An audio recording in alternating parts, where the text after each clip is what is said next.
ایک میں بیوی کو شادی کی کئی سال بعد بھی کوئی اولاد نہیں ہوئی، اس لیے اپنی تنہائی کو دور کرنے اور وقت گزاری کے لیے دونوں نے ایک کتا پالا۔ کچھ ہی عرصے میں دونوں کا کتے سے کافی جذباتی لگاؤ ہو گیا۔ وقت گزرتا گیا اور 7 سال بعد دونوں کو اللہ نے ایک بیٹا دیا۔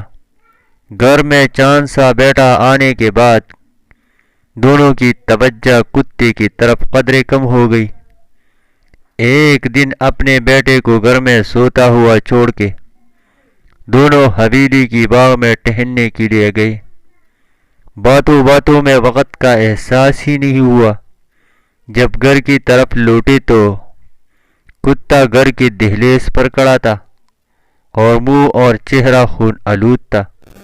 کتے کی حالت دیکھ کے بچے کا باپ انتہائی غصے کی حالت میں گئے اور اپنا بندوق اٹھا کر کتے کو وہیں ڈیر کر دیا اور پھر تیزی سے اس کمرے کی طرف بھاگے جس میں بچہ سو رہا تھا۔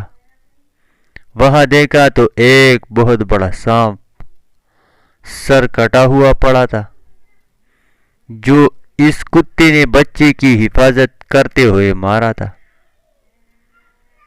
اس سارے واقعے سے ہمیں یہ سبق ملتا ہے